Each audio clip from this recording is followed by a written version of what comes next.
Screen visible है सबको? Yes sir. Okay. तो हमने लास्ट क्लास में डिस्कस किया था, लास्ट क्लासेस में हमने डिस्कस कर लिया है theory of errors. Basically unit first unit हमने डिस्कस कर दिया था accuracy, precision, repeatability, and last topic is combination of error. ठीक है, first portion is completed in previous lectures. Then next next unit we will start is it is signal generation and signal analysis. In this unit, first topic is sine wave generator. So we will start from sine wave generator. Basically, what is sine wave generator? First of all किसी भी signal को generate करने की हमें requirement क्यों पड़ी? जैसे कि हमने अभी एप्लीकेशन लास्ट सेमेस्टर में हमने देखा था, क्लीपर क्लैम्पर, हमने सर्किट एनालिसिस के लिए हमने क्लीपर क्लैम्पर एप्लीकेशन देखा था डायोड एप्लीकेशन में। तो उसमें हमें सिग्नल की रिक्वायरमेंट पड़ती थी, बेसिकली साइनसॉइड सिग्नल। तो हम ये कह सकते हैं कि किसी भी इलेक्ट्रॉनिक सर्किट को सपोज टेस्टिंग के लिए हम सिग्नल्स की रिक्वायरमेंट भी पड़ सकती है। तो आपको उसके सिग्नल को जनरेट करने के लिए क्या चाहिए होता है? Signal generator. तो सिग्नल जनरेटर आपके पास बहुत टाइप्स के हो सकते हैं, sine wave generator, trigonometric signal generator और अदर टाइप ऑफ जनरेटर। तो बेसिकली साइन वेव जनरेटर जो मेनली जो डिज़ाइन होता है with the help of oscillator. तो ऑसिलेटर, अब first of all what is oscillator? Oscillator किस तरीके से हम डिज़ाइन करते हैं? तो ऑसिलेटर क्या होता है? Basically it is a positive feedback system. Suppose कोई भी आपके पास इनपुट है V I, wait a minute.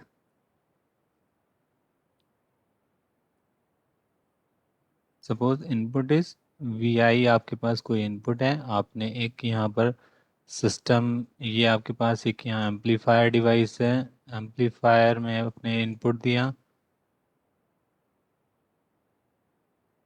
यहाँ पर कुछ आउटपुट आएगा, suppose that is V naught. तो हमने वी नॉट से यहाँ पर एक फीडबैक जनरेट किया, इसको हमने फीडबैक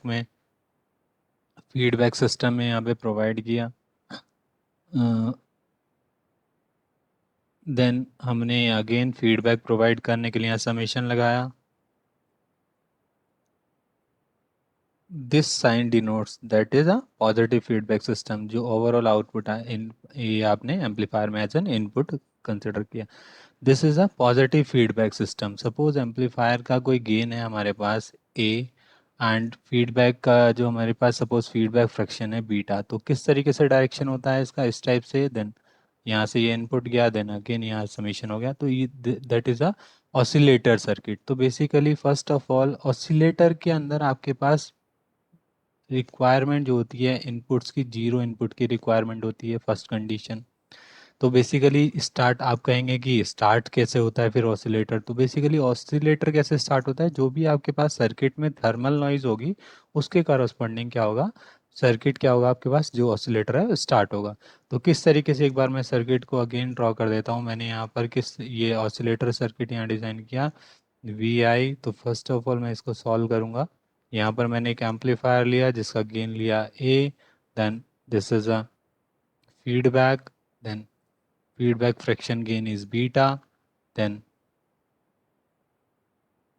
ये मैंने इस तरीके से डिज़ाइन कर दिया। ये आपके पास सपोज है आउटपुट। तो अगर मैं इनपुट और आउटपुट में अगर रिलेशन निकालना चाहूँ, suppose this one is a E1, E1, and this one is a suppose VF, feedback voltage. Suppose अगर मैं E1 की बात करता हूँ तो E1 is equal to it is a nothing but it is a summation of VI and VF। तो E1 is a VI plus VF। और simple अगर मैं V0 कैलकुलेट करता हूँ तो V0 क्या होगा आपके पास? V0 is a nothing but it is a multiplication of gain and the input signal E1। तो V0 is a A into E1, right. और अगर मैं वी नॉट की बात करता हूँ, V0 क्या होगा आपके पास? सॉरी, VF क्या होगा? VF is also a beta not into input signal क्या गया इसके अंदर? V0। तो V0 हम इस तरीके से लिख सकते हैं। अगर मैं इसको थोड़ा सिंप्लीफाई करता हूँ, बेसिकली मेरे को इस कंप्लीट सिस्टम का ट्रांसफर फंक्शन चाहिए। Suppose transfer function is a Vita output upon input. तो आउटपुट अपॉन अगर इनपुट, अगर हमें ये सिचुएशन चाहिए, तो हमने क्या किया, इस वी एफ की वैल्यू, ई आई की value in terms of V naught रख दिया, that is V naught upon A equal to V I, and V F की वैल्यू भी वी नॉट के टर्म में लगी, that is beta naught V naught. Simply अगर मैं वी नॉट को कॉमन ले लेता हूँ यहाँ से, तो क्या हो जाएगा, V V naught equal to, sorry, V naught one upon A minus beta equal to V I. Simple अगर मैं इसे सॉल्व करूँगा, then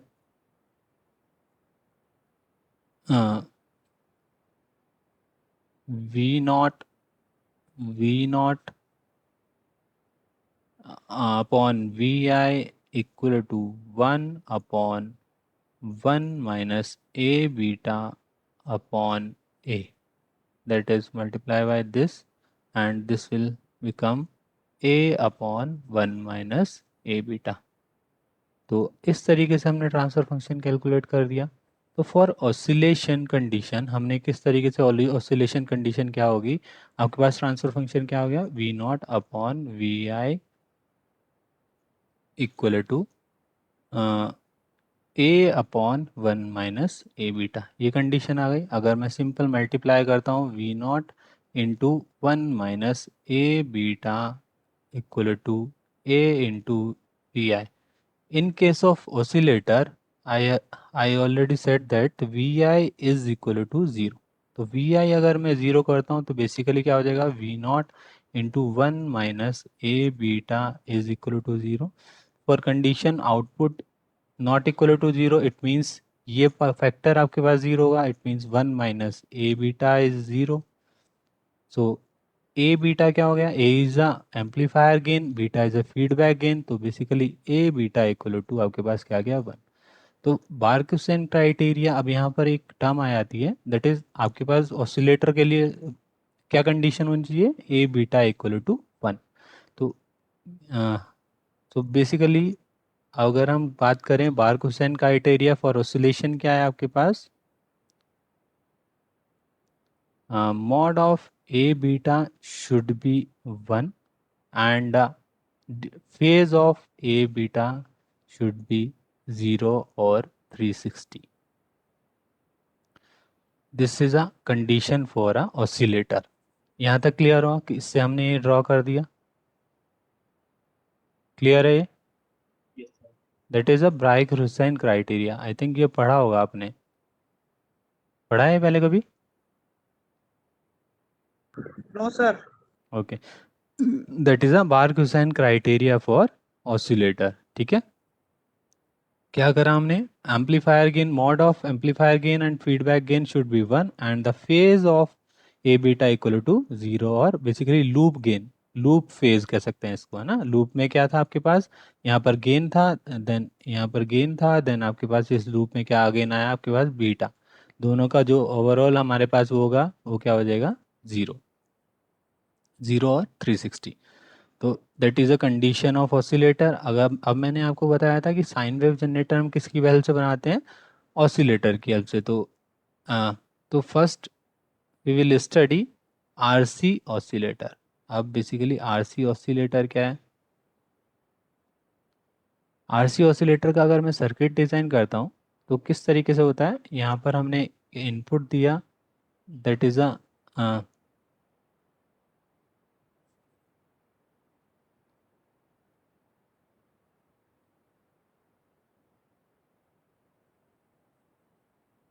minus, then this is a resistance again, ground, suppose this is RC, and this one is R1, and this one is RF। यहाँ पर हमने suppose क्या दिया आपके पास, वी आई इनपुट दिया। तो ये क्या हो गया आपके पास, एक एम्पलीफायर है, this is a non inverting amplifier. अगर मैं इस पोर्शन को मैं आपके पास क्लोज करूँ, this is a non inverting amplifier, this one is a non, sorry, inverting amplifier. आपने एम्पलीफायर पढ़ लिया अभी? एम्पलीफायर पढ़ा नो है अभी सर, तक? नो अच्छा, सर। एम्पलीफायर नहीं पढ़ा। बेसिकली अगर मैं सिंपल लैंग्वेज में इन्वर्टिंग एम्पलीफायर की बात करूं, अगर मैं इसका ट्रांसफर फंक्शन निकालता हूं, transfer function means relation between input and output. Here input is V I and output is V naught. तो अगर मैं रिलेशन निकालता हूं तो V naught upon V I equal to minus of R F upon R one, minus of R F upon R one. तो basically ये minus sign क्या denote कर रहा है? ये माइनस साइन डिनोट कर रहा है जो भी आप यहाँ पर सिग्नल इसमें इनपुट देंगे उसमें 180 डिग्री का फेज शिफ्ट होगा। देन और जो आपके पास आउटपुट आएगा उसका मैग्नीट्यूड क्या होगा? Mod of R F upon R one then the amplitude of input. This is the magnitude of the output. Magnitude इस तरीके से निकालेंगे, फेज इज 180 डिग्री। तो ये मैंने सिंपल एक एम्पलीफायर लगाया, मुझे ऑसिलेटर ड्रॉ करना है, तो मैं अभी किसकी बात कर रहा हूँ? आरसी ऑसिलेटर की। तो बेसिकली यहाँ पर क्या होगा, एक इस तरीके से आरसी ऑसिलेटर डिजाइन करते हैं। मैंने यहाँ पर इनपुट दिया capacitance, then resistance, capacitance, then resistance, capacitance, then resistance. ठीक है, इस तरीके से आप इनपुट दे सकते हैं यहाँ पर। और बेसिकली आपने यहाँ पर अभी 3 आरसी सर्किट लिए हैं, इसका भी मैं आपको रीज़न बताऊंगा। तो आपने यहाँ पर इनपुट इसको एज एन इनपुट यहाँ पर ये प्रोवाइड कर दिया। That is a complete circuit of RC oscillator, C R C R C R. तो बेसिकली ये क्या बन गया आपके पास? RC oscillator circuit. इस टाइप से आपने फीडबैक इसको प्रोवाइड कर दिया। Here V I is also आ जीरो। तो यहाँ पर डायरेक्टली आपने क्या दे दिया? फीडबैक जो सिग्नल आया था डायरेक्टली यहाँ पे सिग्नल दे दिया। क्लियर है? तो अब आप आपको ओवरऑल लूप क्या पता है? यहाँ पर फेज क्या मैं इसका रीज़न देता हूँ कि हमने यहाँ 3 ही सर्किट क्यों लिए। 3 भी ले सकते हैं हम, मोर देन 3 सर्किट्स ले सकते हैं। तो किस तरीके से हमने ये सर्किट्स लिए? इन आरसी सर्किट आपको पता लग गया कि एम्पलीफायर जो आपके पास जो फेज शिफ्ट दे रहा है वो कितना दे रहा है? 180 डिग्री, राइट। तो अगर आपको कंप्लीट यहाँ पर जो भी आपने फीडबैक लगाया है, फीडबैक यहाँ पर जो भी आप लगा रहे हैं पॉजिटिव फीडबैक, तो वो कितना फेज शिफ्ट देना चाहिए? उसको भी 180 डिग्री फेज शिफ्ट देना चाहिए, तभी जो लूप फेज शिफ्ट हो जाएगा वो कितना हो जाएगा? 360 degree. That is a condition for sustained oscillation. ठीक है, तो बेसिकली आपके पास जो फेज शिफ्ट होना चाहिए वो कितना होना चाहिए? 180 डिग्री, राइट। ये हमें क्लियर हो गया। अगर मैं किसी नॉर्मल आरसी सर्किट की बात करता हूँ, तो मैंने सपोज एक फर्स्ट यहाँ पर एक नॉर्मल ये आज सर्किट ड्रॉ किया। यहाँ पर मैंने इनपुट प्रोवाइड किया V I, that is output V naught. अगर मैं इस केस में आपके पास फेज निकालता हूँ, सपोज ट्रांसफर फंक्शन निकालता हूँ first of all, that is see that it are. हमने नेटवर्क थ्योरी में कई बार ट्राई किया है। यहाँ पर वोल्टेज डिवाइडर रूल आप लगा सकते हैं, V naught equal to R upon one plus, sorry R plus one,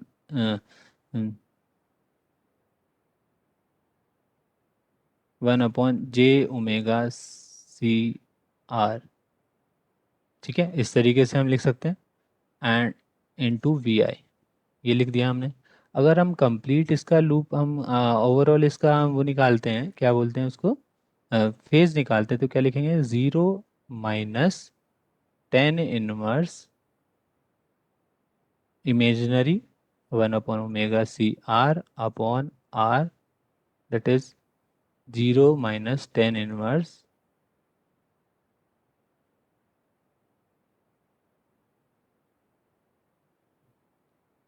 sorry, यहाँ पर ये आर कैंसिल, आर नहीं आएगा यहाँ पर। ठीक है, सी कंडीशन है तो वन अपॉन जे ओमेगा सी होगा। तो one upon omega C upon R means one upon omega C R. ये इस तरीके से हम फेज निकाल सकते हैं। That is a phase of V not divide by V I. ये हम फेज निकाल सकते हैं। अगर आप नोटिस करेंगे, अगर मैं सपोज प्योरली कैपेसिटिव सर्किट लेता हूँ, इट मीन्स ज़ीरो, ज़ीरो अगर मैंने वैल्यू ले ली आर की, तो यहाँ पर फेज कितना आएगा? 90 डिग्री। और अगर मैं suppose purely, wait a minute, someone is waiting. और सपोज मैं प्योरली रजिस्टिव सर्किट लेता हूँ, मीन्स यहाँ पर फिर से आपके पास फेज डिफरेंस क्या आ जाएगा, 0 डिग्री। तब क्या आ जाएगा, फेज आपके पास 0 डिग्री, प्योरली रजिस्टिव सर्किट लिया, और प्योरली इंडक कैपेसिटिव सर्किट लिया तो कितना आएगा आपके पास, 90 डिग्री। तो बेसिकली आपको ओवरऑल फेज कितना चाहिए, 180 डिग्री। तो हम क्या कर सकते हैं, अगर मैं दो यहाँ पर आरसी सर्किट को मैं कंबाइन करता हूँ इस तरीके से, तो अब भी क्या 180 डिग्री फेज शिफ्ट होगा। Suppose this is a V I and this is a V naught. एक ही कंडीशन में ओवरऑल हमारे पास फेज शिफ्ट 180 डिग्री को होगा, जब ये purely resistive purely capacitive circuit हो, बिकॉज 90 डिग्री यहाँ से मिलेगा, 90 डिग्री यहाँ से मिलेगा। उसी केस में पॉसिबल है कि ओवरऑल इस फीडबैक सर्किट का जो फेज है वो 180 डिग्री हो, राइट। तो अब हमें 180 डिग्री करने के लिए हमने एक और यहाँ पर कास्केडिंग कर दिया आरसी सर्किट का। तो यहाँ पर हमने एक और आरसी सर्किट कास्केड कर देते हैं। तो अब ओवरऑल अगर आप नोटिस करेंगे, किसी भी आरसी सर्किट का जो फेज है वो किस में वेरी करता है, 0 टू, हाँ, सपोज आरसी सर्किट को मैं ऐसे डिनोट कर रहा हूँ, 90 डिग्री के बीच में लाई करता है। तो इजीली इसके बीच में लाई कर सकता है depending upon the value of R and C, right. तो बेसिकली अगर मैं तीन सर्किट को कास्केड कर देता हूँ, that is a input V I, this one is a output V naught, तो इट मीन्स हर एक जो आरसी सर्किट है उस पर कितना फेज शिफ्ट का चार्ज रहेगा, 60 डिग्री, 60 डिग्री एंड 60 डिग्री। तो this is easily can achieve by the tuning of value of C and R, right. तो अगर सपोज आप एक और भी सर्किट आरसी सर्किट को कास्केड कर देते हैं, सपोज आपने क्या किया, तो इस तरीके से एक और सर्किट कास्केडिंग कर दिया यहाँ पर, हाँ, नेक्स्ट इज फोर्थ आपने सर्किट यहाँ पर कास्केड कर दिया, this is V I and this one is V naught, इस तरीके से कास्केडिंग कर दिया। तो हर एक आरसी सर्किट पे कितना लोड आएगा, कितना एंगल, कितना फेज डिफरेंस करना है उसको, संतोष।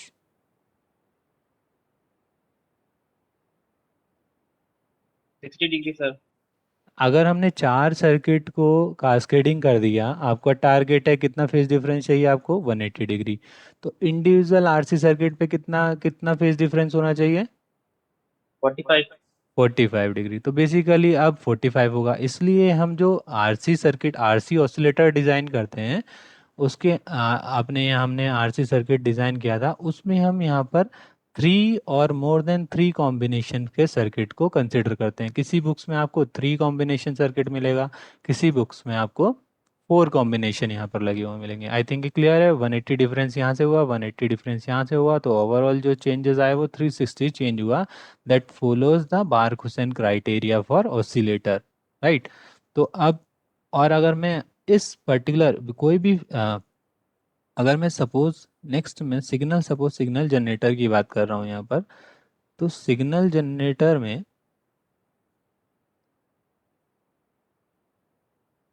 क्या क्या कंडीशंस होनी चाहिए, फर्स्ट उसकी जो फ्रिक्वेंसी है, सिग्नल्स की फ्रिक्वेंसी है, that is well known and stable. Basically frequency is well known and stable. जो भी आप सिग्नल, सपोज साइन वेव भी आप अगर जनरेट कर रहे हैं, तो आपकी जो फ्रिक्वेंसी है वो क्या होनी चाहिए, पता होनी चाहिए और स्टेबल होनी चाहिए, ठीक है। Second is a amplitude should be varies, amplitude should be controllable. Amplitude क्या होना चाहिए, कंट्रोलेबल होना चाहिए, मतलब आप वेरी कर सकते हो उसका एम्पलीट्यूड को। Third is a output distortion is zero, output distortion is zero, कोई बेसिकली कोई उसमें क्या हो, नॉइज ना हो,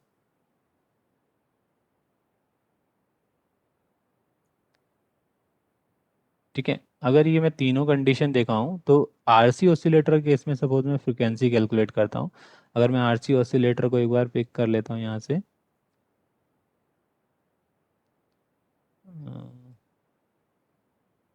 ठीक है। तो अगर मैं आरसी ऑसिलेटर में यहाँ फ्रिक्वेंसी लिखता हूँ, तो फ्रिक्वेंसी क्या आती है इसकी, F naught equal to 1/2 pi √6 RC. That is a frequency of the signal which is generated by a RC oscillator, right? तो अब ये किस तरीके से ये फ्रिक्वेंसी हमने कैसे कैलकुलेट किया, तो इसको देख लेते हैं एक बार.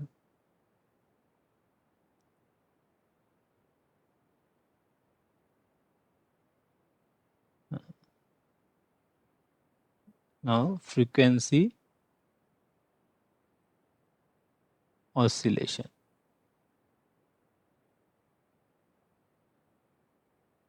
ठीक है, किस तरीके से फ्रिक्वेंसी ऑसिलेशन निकालते हैं. आपको 180 डिग्री का फेज डिफरेंस क्लियर हो गया. तो सपोज मैं तीन सर्किट लेके चल रहा हूँ यहाँ पर. तो that is first RC circuit, then again second RC circuit, then third RC circuit, then इस तरीके से कंडीशन निकाल दिया. अगर मैं आपके पास इस सर्किट से कंपेरिजन करूं तो इनपुट क्या आ रहा है यहाँ पर V0 एंड आउटपुट क्या कैलकुलेट होके जा रहा है यहाँ पर VF, राइट. तो V0 और VF की टर्म में लिख देता हूँ. तो मैंने सर्किट को जो इनपुट दिया that is V0 and output is VF. ये मैंने सर्किट कैलकुलेट कर दिया. This value CR CR CR. तो अगर आपको कैलकुलेट करना है इस तरीके से तो आप नोटिस करेंगे यहाँ पे सपोज हम एज्यूम कर लेते हैं, करंट एज्यूम कर लेते हैं. That is current suppose I3 and this is this is VF, this is VF, this is suppose V1 and I2 I1 and this one is a V2. ये हमने assume कर लिया सपोज. तो अगर आप सॉल्व करेंगे इसमें, अगर आप KVL अप्लाई करेंगे, बेसिकली आपको क्या चाहिए, VF in terms of V0, right? Because VF is the output of feedback and V0 is the input of this RC circuit. तो आपको रिलेशन चाहिए VF in terms of V0. तो VF in terms of V0 जब हम calculate करेंगे यहाँ पर अपने सिंपल अप्लाई करेंगे. बेसिकली I3 यहाँ पर भी फ्लो करेगा बिकॉज आगे कोई सर्किट नहीं है कंप्लीट. तो VF को हम लिख सकते हैं VF equal to I3 into R. लिख सकते हैं VF equal to I3 into R. Then again अगर मैं इस यहाँ पर KVL अप्लाई करता हूँ, basically V1 V1 V1 equal to V1 minus VF equal to I3 into 1/j omega C. यहाँ पर किसी को डाउट है अगर मैंने इक्वेशन लिखी है तो क्या लगाया मैंने, V1 minus VF equal to, basically ये मैंने इस पॉइंट पर लगा दिया. ये कह सकते हैं आप V1 minus VF upon 1/j omega C equal to I3. अगर मैं I3 की वैल्यू निकालूँ, बेसिकली I3 मैंने यहाँ मल्टीप्लाई कर दिया. तो अगर मैं नोटिस करता हूँ कि I3, ये किसी को डाउट है यहाँ पर अभी, क्लियर है. V1 माइनस VF हमने किस तरीके से लिखा, इक्वेशन 1 कैसे लिखी.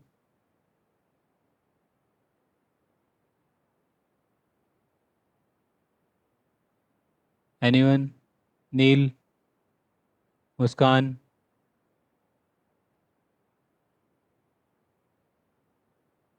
क्लियर है सर. ओके. तो basically V1 is equal to VF upon VF upon क्या लिख सकते हैं यहाँ पर, VF plus I3 into 1/j omega C, right. तो हमें किस में रिलेशन चाहिए, VF और V0 में. तो हमने क्या किया, V1 को इन टर्म्स ऑफ VF निकाला. तो VF के I3 को क्या लिख सकते हैं यहाँ पे, I3 equal to VF upon R. VF हम यहाँ से कॉमन ले लेते हैं, तो हम यहाँ से 1 + 1/j omega C R. V1 is V F into one plus J omega C into R, right. V one को लिख लिया। नेक्स्ट अगर फिर से मैं यहाँ पर आई टू की टर्म्स में लिखता हूँ, तो ये अगर मैंने लिखा V one, you know the value of V one, right. Then आपने क्या लिखा, V two minus V one,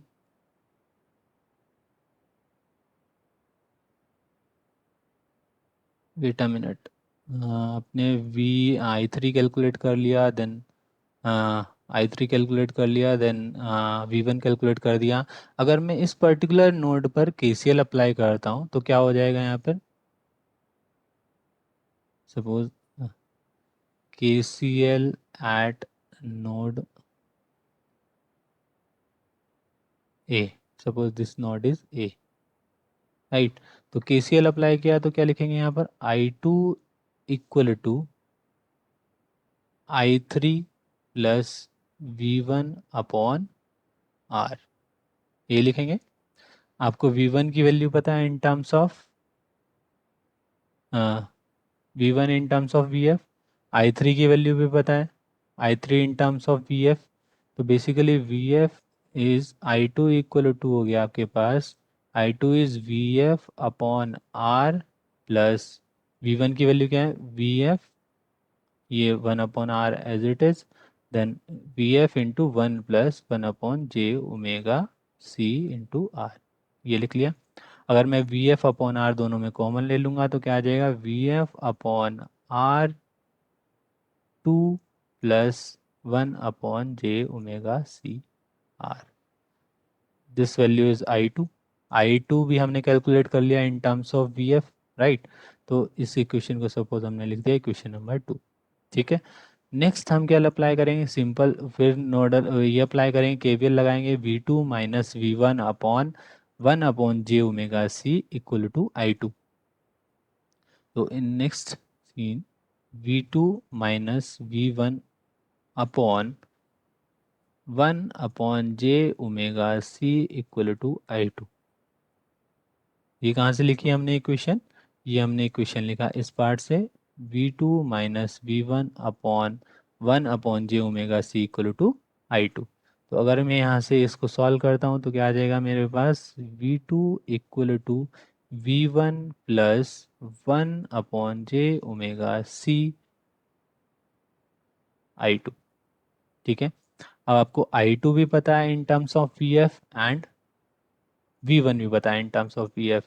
तो वैल्यू रख देते हैं, V two equal to V one is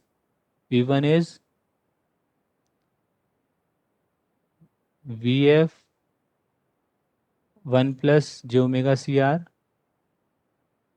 V F one plus one upon J omega C R and one upon J omega C as it is, then value of I two, value of I two is V F upon R two plus J omega C R, its value is 2 plus j omega c r and multiply by vf upon r, right. किसी को doubt है इसमें, आई think clear है, ठीक है। तो अगर मैं इसको V2 को कैलकुलेट करता हूँ तो V2 क्या आ जाएगा मेरे पास, सपोज मैंने VF यहाँ से फिर कॉमन ले लिया, तो फर्स्ट क्या आ जाएगा आपके पास, वन प्लस वन अपॉन जे omega C R first term से, देन यहाँ से कॉमन क्या आ गया, VF आपने कॉमन ले लिया तो आप नीचे अंदर मल्टीप्लाई किस में कर देंगे, जे वन अपॉन जे ओमेगा सी आर से मल्टीप्लाई कर देंगे, तो क्या आ जाएगा, टू अपॉन जे omega C R, then one upon जे ओमेगा सी आर से मल्टीप्लाई किया तो J square is minus one, then one minus one upon omega square R square C square, this is the value of V two.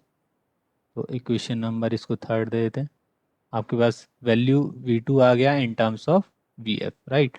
तो अब क्या calculate करना है हमें, अ, अगर हम सेम आई वन की वैल्यू कैलकुलेट करेंगे तो आई वन इज ऑल्सो, यहाँ पर अगेन आप इस नोड पर फिर से आप केवीएल लगाएंगे, केवीएल आपने लगाया तो क्या लिखेंगे, I one equal to I two plus V2/R। तो नेक्स्ट अगर मैं लिखता हूँ यहाँ पर KVL एट नोड बी, तो क्या हो जाएगा, I1 equal to I2 plus V2/R। ठीक है, तो I1 इक्वल टू I2 की वैल्यू क्या थी हमारे पास, I2 is this VF upon R 2 plus 1 upon, तो लिख देते हैं VF upon R 2 plus 1 upon j⍵CR, right.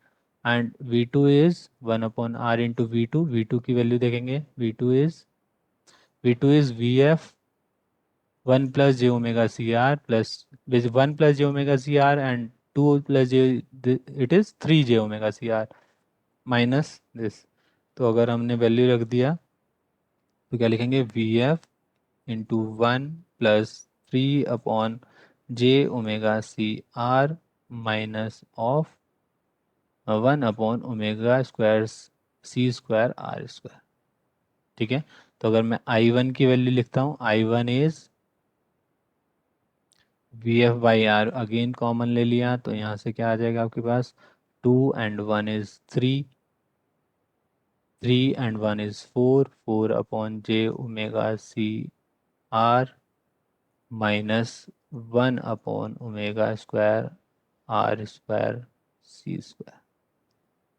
ये आपके पास क्या वैल्यू आ गई, I1 की वैल्यू आ गई, right. That is equation number 4। तो आपको क्या कैलकुलेट करनी है, I1 आपने कैलकुलेट कर लिया इन टर्म्स ऑफ आउटपुट, और we can say that VF is a output of feedback. तो अब आपको क्या कैलकुलेट करना है, हमारा टारगेट क्या था, कैलकुलेट करना था V0 एंड VF में रिलेशन। तो बेसिकली अगर फिर से मैं यहाँ पर एक ये लूप लगाऊंगा, that is V0 minus V2 upon 1 upon j⍵C equal to I1।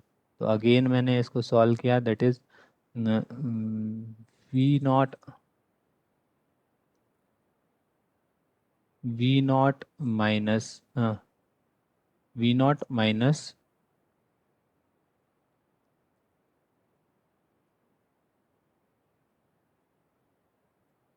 V0 minus V2 upon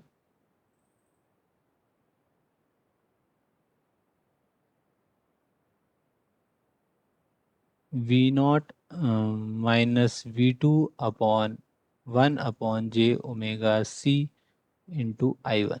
तो अगर यहाँ से V0 की वैल्यू निकालेंगे तो V0 equal to V2 plus I1 upon j⍵C। तो I1 की वैल्यू भी आपको पता है, V2 की वैल्यू भी पता है, तो V2 की वैल्यू क्या थी आपके पास, V2 is this VF 1 plus 3, तो लिख देते हैं यहाँ पर V2 is VF 1 plus 3 upon j⍵CR minus 1 upon omega square R²C² and 1 upon j⍵C। I1 की वैल्यू यहाँ पर है, that is VF upon R, तो हम पे VF भी लिख दिया, यहाँ पर R भी लिख दिया, और मल्टीप्लाई में क्या है, 3 प्लस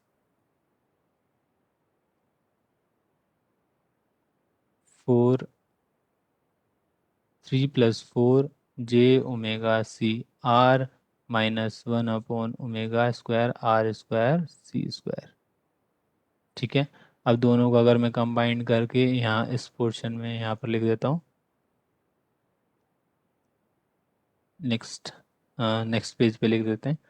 यहाँ पे अगर मैं कंप्लीट इस इक्वेशन को यहाँ पर लिख देता हूँ, VF मैंने कॉमन ले लिया, VF कॉमन ले लिया, तो यहाँ से क्या आ जाएगा आपके पास, 1 एज इट इज़ रहेगा, बिकॉज ये 1 अपॉन j⍵CR मल्टीप्लाई होगा, यहाँ 3 j⍵CR एंड 3 j⍵CR, तो ये कितना हो गया, 6 j⍵CR। एंड अगेन यहाँ पर मल्टीप्लाई करेंगे आप, -1 ओमेगा स्क्वायर R²C² है यहाँ पर, that is -4 omega square C² means -5 omega square R²C²। यहाँ पर कंडीशन आ गई। अगेन नेक्स्ट टर्म आएगी आपके पास, इसमें मल्टीप्लाई करेंगे आप, -1/j omega cube r cube and c cube. That is a complete expression of V naught equal to V F. तो अगर इसको मैं सिंपल लेंगे, यहाँ पर थोड़ा सिंप्लीफाई लिख देता हूँ. V naught equal to V F, V naught equal to V F 1 + 6 omega j omega C R minus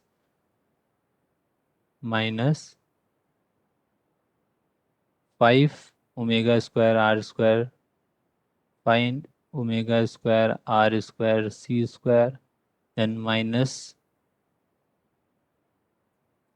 it is 1/j omega cube R cube and C cube. ये हमने सिंपल लिख दिया. And basically output of feedback is a real number. So imaginary part को अगर मैं zero करता हूँ तो इमेजनरी पार्ट क्या है यहाँ पे आपके पास 6/ओमेगा आर सी -1/ओमेगा cube R cube C cube. This is the imaginary part of this equation equal to 0. तो यहाँ से आप कैंसिल आउट कर सकते हैं. This is 6 omega cube R cube C cube equal to omega R C means 6 omega square R square C square equal to 1 means omega square equal to 1/6 R square C square. Means we can write that omega equal to 1/√6 R C. और अगर मैं frequency की बात करूँगा तो frequency आ जाएगी 1/2π√6 R C. That is the expression for frequency in case of RC oscillator. हमने क्या लिखा था? That is F naught equal to 2π√6 RC. Clear है यहाँ पर?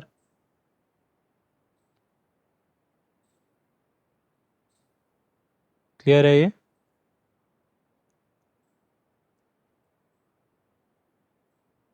Yes, sir. ठीक है. तो अगर हम सेकेंड कंडीशन की बात करें, अगर हम नॉर्मली ये फ्रिक्वेंसी को पुट करते हैं, बिकॉज फ्रिक्वेंसी इस कंडीशन में पुट करते हैं, इस फ्रिक्वेंसी में पुट करेंगे कंडीशन, तो यहाँ पर आपके पास गेन क्या है? आपके पास VF/V0, right. VF/V0 equal to, ये कंडीशन ये तो ज़ीरो हो जाएगा क्योंकि इस कंडीशन को ही कैलकुलेट करके हमने फ्रिक्वेंसी निकाली है. तो क्या आ जाएगा? VF/V0 equal to 1/1 - 5 omega square R square C square, right. तो लिख सकते हैं 1/1 - 5 omega square R square C square, right. तो इस तरीके से हमने सॉल्व किया. अब आपको पता है omega square equal to 1/6 R square C square. तो अगर मैं यहाँ पर ओमेगा स्क्वायर की वैल्यू रख देता हूँ तो क्या आ जाएगा? 1/1 - 5/1/6 R square C square, which is multiplied by r square c square, which is cancelled. Then this is 1/1 - 30 means -1/29. तो बेसिकली आप अगर लूप गेन निकाला आपने, that is a feedback gain आप निकाला, बिकॉज फीडबैक का जो आउटपुट था दैट इज़ वी एफ, और जो इनपुट प्रोवाइड किया दैट इज़ वी नॉट. तो उसकी वैल्यू क्या आई आपकी? -1/29. So minus denotes the it's phase shift is 180 degree. तो आपको कंप्लीट 180 डिग्री फेज शिफ्ट चाहिए था, यहाँ से ये प्रूफ हो गया. For that condition we can also calculate the amplifier gain, because mod of A and B is 1 and beta आपने कैलकुलेट कर दिया, that is equal to beta, because this is a feedback gain. So A is equal to 29, right. I think clear है यहाँ RC oscillator, किसी को doubt है?